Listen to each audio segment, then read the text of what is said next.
தோழர் நல்லக்கண்ணு அவர்களோட அந்த இறுதி அஞ்சலி செலுத்துற தருணத்துல சீமானும், ஐயா வைகோவும் சந்திச்சுக்கிட்டாங்க. ஒருத்தர் அன்போட பேசிக்கிட்டாங்க அப்படிங்கிற செய்தியும், அந்த செய்தி கிளிப்பும் பரவலா பேசப்பட்டுக்கிட்டு இருக்கு. அதேபோல அதுக்கு முன்னாடி ஒரு தடவையும் கூட எதேர்ச்சியா ஐயா வைகோ அவர்களும், சீமான் அவர்களும் சந்திக்க நேர்ந்தது. அதுவும் ஒரு பேசு பொருளா ஐயா சீமான வாழ்த்திட்டு போயிருந்தாரு ஐயா வைகோ. அதுவும் பேசு பொருளாவும், விமர்சனங்களுக்கும் உள்ளாயிருந்துச்சு. ஆனா, சீமான், ஐயா வைகோ சந்திப்பு கவனிக்கப்படுற அளவுக்கு, ஐயா வைகோ அவர்கள் ஈழத்துக்காக, புலிகளுக்காக போராடுவதும், இன்றைய வரைக்கும் போராடிக்கிட்டு இருக்கிறதும் கவனிக்கப்படல அப்படின்னு தான் நம்ம கருதுறோம். சீமானோட தம்பிகள்னு கருதப்படுற ஆமை குஞ்சுகள் உண்மையிலேயே ஈழத்துக்காக சீமான் என்ன செய்றான் அப்படிங்கிற கேள்விகள முன்வைக்க மாட்டேங்கிறாங்க அப்படிங்கிறது தான் எதேர்ச்சியான கள நிலவரமா இருக்கு. விஜய் பின்னாடி இருக்கிற ரசிகர்கள் எப்படி அவங்க ஒரு ரசிக குஞ்சுகளாவே இருக்காங்களோ, அதே போல தான் சீமான் பின்னாடி இருக்கக்கூடியவர்களும் ரசிக குஞ்சுகளாவே இருக்காங்க. ஒரு நோக்கத்துக்காக வந்திருக்கலாம். ஆனா சீமான் கிட்ட சேர்ந்த பிறகு அவர்கள் வெறும் ரசிகர்களாவே மாறி போயிருக்காங்க. அப்படிங்கிறது தான் எதார்த்தமான உண்மை. எதுக்காக இத சொல்ல வரோம் அப்படின்னா, ஏற்கனவே புலிகள் மீதான தடைய இந்தியாவுல நீக்கணும் அப்படிங்கிறதுக்காக, ஐயா வைகோ கிட்டத்தட்ட 13 ஆண்டுகளா போராடிக்கிட்டு இருக்காரு வழக்குல. வெறுமனே நம்ப களப்போராட்டத்த சொல்லல. களப்போராட்டம் நீண்ட நெடிய போராட்டம் ஐயா வைகோவோடது. அவர மக்கள்கிட்ட கொண்டு போய் சேர்க்க தளபதிகள் இல்லாம போயிட்டாங்களே தவிர, அவரோட போராட்டம் என்பது அளப்பரியது. அவரோட வரலாறு என்பது மிகப்பெரியது. ஆ இன்னைக்கு சீமான்லாம் நான் தான் அத்தாரிட்டி, இது ஈழத்துக்கான அத்தாரிட்டி, என்கிட்ட தான் பொறுப்ப கையளிச்சுட்டு போயிருக்காங்க அப்படின்னு. ஐயா வைகோ மாதிரி மேதகு கிட்ட இருக்கிற ஒரு வீடியோ கிளிப் இருந்தா, அவன் இந்த உலகமே என்னதுன்னு சொல்லிட்டு இருப்பான் சீமான். இன துரோகி. அப்படி ஐயா வைகோ வழக்கு இந்தியாவுல புலிகள் மீதான தடைய நீக்கணும் அப்படிங்கிறதுக்கான வழக்க 13 ஆண்டுகளா 2013ல ரிட் மனு தாக்கல் செஞ்சு, அந்த வழக்குக்காக 13 ஆண்டுகளா காத்துக்கிட்டு இருந்து, சமீபத்தில அந்த வழக்க பிப்ரவரி 5ஆம் தேதி 2ஆம் தேதி 5ஆம் தேதி ஏற்கனவே இது குறித்து நம்ம பேசியிருக்கோம். அந்த வீடியோவோட லிங்க் கூட எண்டு கார்ட்லயும் பட்டன்லயும் குடுக்குறோம். பாருங்க. இந்த பதிவ முழுமையா புரிஞ்சுக்கணும் அப்படின்னா, அத பார்த்தீங்கன்னா, இன்னும் கொஞ்சம் தெளிவான புரிதல் உங்களுக்கு கிடைக்கும். அப்படி அந்த வழக்கு விசாரணை பிப்ரவரி மாதம் தொடக்கத்தில கொடுக்கப்படுது. 6ஆம் தேதி ஆஜராகிறார் ஐயா வைகோ அவர்கள். 6ஆம் தேதியிலிருந்து இந்திய ஒன்றிய அரசு 16ஆம் தேதி மறுபடியும் வாய்தா கேட்குறாங்க. மறுபடியும் அது 25ஆம் தேதி தான் அந்த வழக்கு விசாரணை நடைபெறுது. கிட்டத்தட்ட 13 ஆண்டுகள் கழித்து வழக்கு விசாரணைக்கு எடுத்துக் கொள்ளப்படுது ஐயா வைகோ அவர்களோட வழக்கு. எதுக்கான வழக்கு அப்படின்னா, புலிகள் மீதான இந்தியாவில் விதிக்கப்பட்டிருக்கிற தடையை நீக்கணும் அப்படிங்கிறதுக்கான வழக்கு. 2014 பாஜக ஆட்சிக்கு வரும் வரையில புலிகள் மீதான தடை 2 ஆண்டுகளுக்கு ஒரு முறை விசாரணைக்கு எடுத்துக் கொள்ளப்படும். ஆனா பாஜக ஆட்சிக்கு புலிகள் மீதான தடையை 5 ஆண்டுகளுக்கு ஒரு முறை விசாரணைக்கு எடுக்கலாம். ஒரு முறை தடை குறித்து விசாரணை செஞ்சு தடை நீட்டிக்கப்படும் சொல்லிட்டாங்கன்னா, மறுபடியும் 5 வருஷத்துக்கு ஒரு முறை தான் அந்த தடைய விசாரணைக்கே எடுப்பாங்க. அப்படி மாத்திட்டாங்க. அது குறித்து பாஜகவுக்கு எதிரா தீவிரமா பிரச்சாரம் ஏதாவது பாஜகவுக்கு எதிரா முன்னெடுத்திருக்கார் சீமான் அப்படின்னா கிடையாது. மாறா பாஜக ஆட்சிக்கு வரணும், பாஜக வேட்பாளர்களுக்கு ஆதரவா ஓட்டு கேட்க தான் செஞ்சிருக்காரு சீமான். இதுவரைக்கும் பாஜகவை எதிர்த்து எந்த ஒரு பிரச்சாரமும் களத்துல சீமான் செஞ்சதே கிடையாது. நீ பாஜகவோ, காங்கிரஸோ எந்த கட்சியா வேணா இருக்கட்டும், அங்க இலக்கு என்ன? புலிகள் மீதான தடை நீக்கப்படணும் அப்படிங்கிறது. புலிகள் மீதான தடைய 5 வருஷத்துக்கு ஒரு முறை அப்படின்னு எக்ஸ்டெண்ட் பண்ணியிருக்கு பாஜக அரசு. அதை எதிர்த்து இதுவரைக்கும் அப்படி ஒரு செய்தி இருக்கு அப்படின்னாவது சீமானோட தம்பிகளுக்கு சீமான் கொண்டு சென்றிருப்பாரா அப்படின்னா கிடையாது. மாறா 5 வருஷத்துக்கு ஒரு முறை அந்த புலிகள் மீதான விசாரணை எடுக்கப்படும் போது ராஜீவ்காந்தியை நாங்க தான் கொன்னோம் அப்படின்னு சர்ச்சையா பேசி புலிகள் மீதான தடை நீட்டிக்கப்படுறதுக்கான வலுவான காரணத்தை உண்டாக்குற வேலையை இந்திய உளவுத்துறையின் கட்டளைக்கிணங்க எலும்பு துண்டுக்கு வாலாட்டிக்கிட்டு செய்யற வேலையை தொடர்ச்சியா சீமான் செஞ்சுக்கிட்டு இருக்கு. இதுதான் சீமானோட இனதுரோக வேலை. தொடர்ந்து அது செஞ்சுக்கிட்டே இருக்கான். இப்போ நம்ம ஐயா வைகோக்கு வருவோம். நீதிமன்றத்தில் நடந்த விவரங்களுக்கு வருவோம். நீதிமன்றத்தில் கடந்த 25ஆம் தேதி நினைக்கிறேன், 25ஆம் தேதி அந்த வழக்கு விசாரணை 13 ஆண்டுகளுக்கு கழித்து வழக்கு விசாரணைக்கு எடுக்கப்படுது. புலிகள் மீதான தடை இருக்கிறதுனால நேரடியா புலிகளால ஆஜராகி வாதாட முடியாது.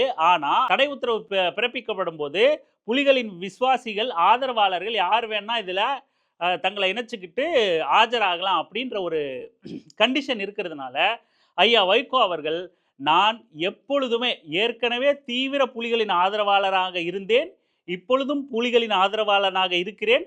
எப்பொழுதும் தீவிர புலிகளின் ஆதரவாளனாக இருப்பேன் அப்படின்னு சொல்லிட்டு ஐயா வைகோ அவர்கள் தன்னை அந்த வழக்குல இணைச்சுக்கிட்டு 2013ல ரிட் மனு தாக்கல் செய்றாரு. 2013ல தாக்கல் செய்யப்பட்ட ரிட் மனுவுக்கு 2026ல தான் விசாரணை கலக்குது இந்த நாட்டோட நீதிமன்றம். 2026ல விசாரணைக்கு எடுத்துட்டு நீதிபதி அனிதா சுமந்த் ராமன் இருக்காரு இல்லையா? பன்முகத்தன்மை கொண்ட விமர்சகர். அவரோட மனைவின்னு நினைக்கிறேன் அவங்க. சும்மா ஒரு தகவலுக்காக சொல்றேன். அனிதா சுமந்த் அவர்கள் வந்து இந்த வழக்க விசாரணைக்கு எடுக்குறாங்க. ஐயா வைகோ அவர்கள் தான் எக்காலத்துக்குமான தீவிர விசுவாசி, புலிகளுக்கான விசுவாசின்னு ஆஜராகுறாரு. ஆஜராகி புலிகள் மீதான தடை எப்படி விதிக்கப்பட்டிருக்கு அப்படின்னா, ராஜீவ்காந்தி கொலை வழக்க மேற்கோள் காட்டி புலிகள் மீது தடை விதிக்கப்படல. ஏன்னா, ராஜீவ்காந்தி வழக்கு விசாரணை 92 காலகட்டத்தில முடியவே இல்ல. அதனால ராஜீவ்காந்தி வழக்கு விசாரணைக்கு அதை மேற்கோள் காட்டி புலிகள் மீதான தடை விதிக்கவே படல. எதன் பொருட்டு தடை விதிக்கப்படுது அப்படின்னா, தமிழ்நாடு ஈழம் அமைக்கப்பட்டால் தமிழ்நாட்டையும் அவங்க பிரிச்சு அவங்களோட இணைச்சிப்பாங்க அப்படின்னு இங்க இருக்கிற பார்ப்பன கும்பல் எழுதின கட்டுரைகளை மேற்கோள் காட்டி இவங்க பரப்புன பொய் பிரச்சாரத்தை, விஷம பிரச்சாரத்தை மேற்கோள் காட்டி தான் இங்க பிரிவினைவாதத்தை ஏற்படுத்த போறாங்க.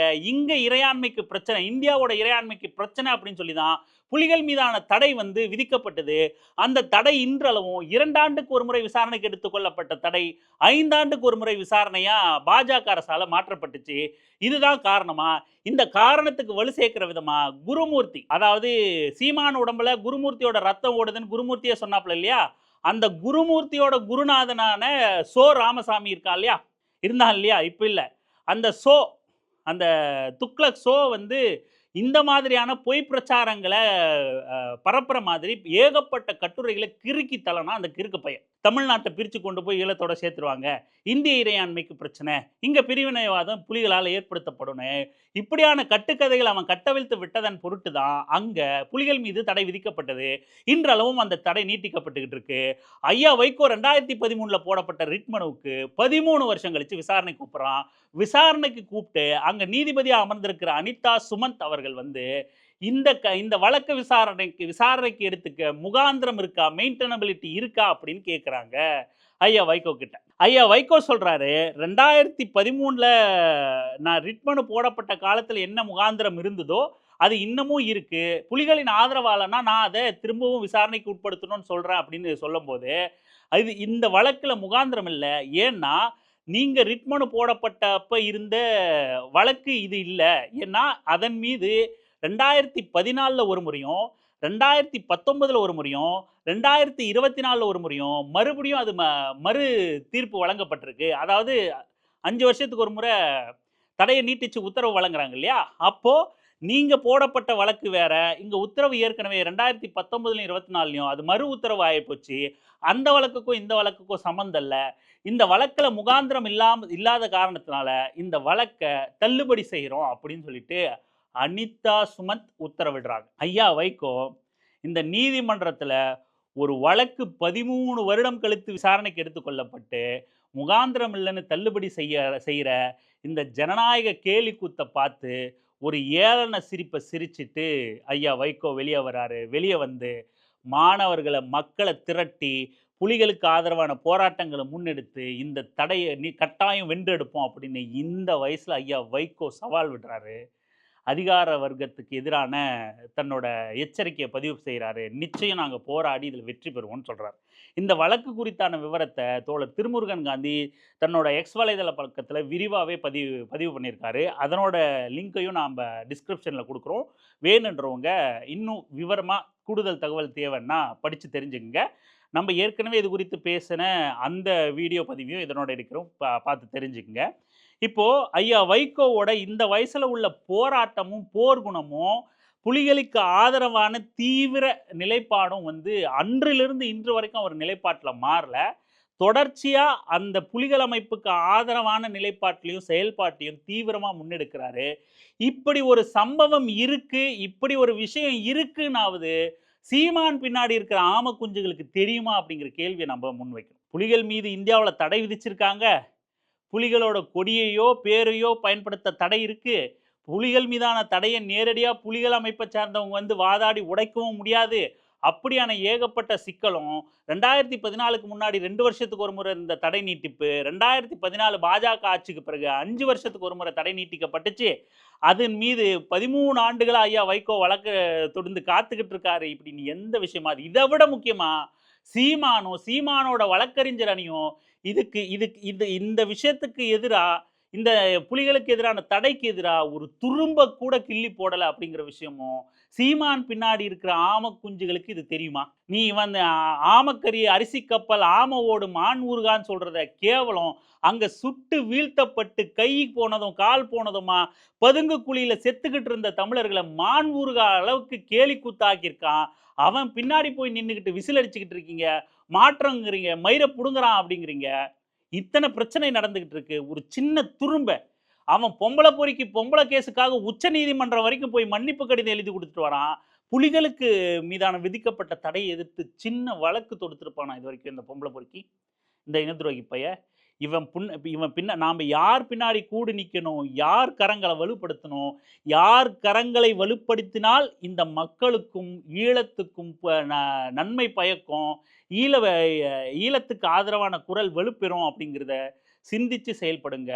ஏமாத்துறவன், மானூறுகாய் சாப்பிட்றவன், ஆமக்கறி சாப்பிட்றவன் பின்னாடி நின்னு எந்த பயனும் கிடையாது. நாம ஒற்றுமையோட குரல் கொடுத்த ஐயா வைகோ அங்க இடி முழக்கமா முழங்கிட்டு வந்திருக்காரு. நான் மக்களையும், மாணவர்களையும் திரட்டி மறுபடியும் இதுக்கு எதிரான போராட்டங்கள முன்னெடுப்பேன் அப்படின்னு. குறைந்தபட்சம் ஐயா வைகோ அவர்களின் முன்னெடுக்கக்கூடிய அந்த செயல்பாடுகளுக்காவது அவர தெலுங்கரு, கன்னடரு, காலக்கேயரு அப்படின்னு பேசிக்கிட்டு இருக்கிற வெற்று அரசியலை விட்டுட்டு, ஆக்கப்பூர்வமான அரசியலுக்கு துணை நிக்கணும். ஐயா வைகோ அவர்களோட பெரியாரியவாதிகளோட, தமிழ் தேசியவாதிகளோட, தமிழ் தேசியவாதின்னா சீமான் அதில வரமாட்டான் அப்படிங்கிறத நம்ம பின் குறிப்பா சொல்லிக்கிறோம். இந்த மாதிரி உண்மையான பற்று கொண்டு போராடக்கூடிய போராளிகள் கரங்கள வலுப்படுத்தணும். அவர்களுக்கு துணை நிற்கணும். அதுதான் உண்மையான தமிழ் தேசியம். நீங்க உண்மையா தமிழ் தேசிய பற்று கொண்டிருந்தீங்க அப்படின்னா, அதுதான் சாத்தியப்படுத்துமே ஒழிய, சீமான் பின்னாடி அவன் ஊறுகாத்து விட்டு நக்கிறத எண்ணிக்கிட்டு இருக்கிறதோ, அவனுக்கு 5 ஸ்டார், 7 ஸ்டார் ஹோட்டல்ல ரூம் போட்டு குடுத்து குடிக்க வைக்கிறதோ, தமிழ் தேசியத்த ஒரு நாளும் சாத்தியப்படுத்தாது. இயல்பு மனநிலைக்கு வாங்க. ஆக்கப்பூர்வமான விடயங்கள முன்னெடுப்போம். ஐயா வைகோ அவர்களோட முன்னெடுப்புகளுக்கு வலு சேர்ப்போம். நன்றி.